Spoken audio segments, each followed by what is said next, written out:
They say there was a Chinese lady who would go every day with 2 buckets to the river, fill them up and bring them home. One bucket was complete, the other one had holes. She was very poor, so she couldn't afford to get a new one.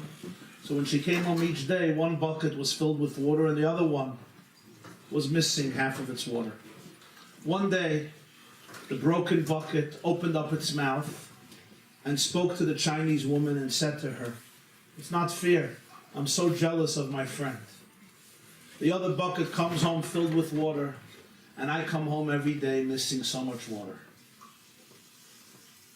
And the Chinese woman tells the broken bucket, "Tomorrow when we come back home, look at your path."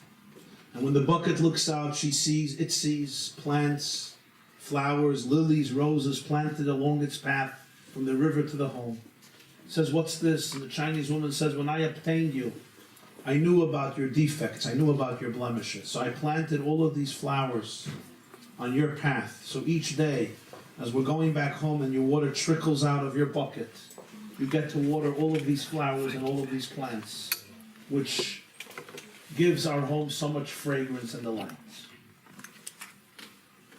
Very often, we look at different people.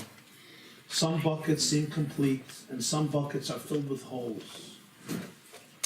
Sometimes we look at our own buckets and they're filled with holes. And we ask ourselves, couldn't we have been wholesome? Why do we have all these defects and blemishes? But you know, when God created you, He knew exactly the holes in your bucket. But there's something that the broken bucket can accomplish that the other bucket can't. The water that trickles out of it creates plants and flowers and roses and smells that the other bucket can't create.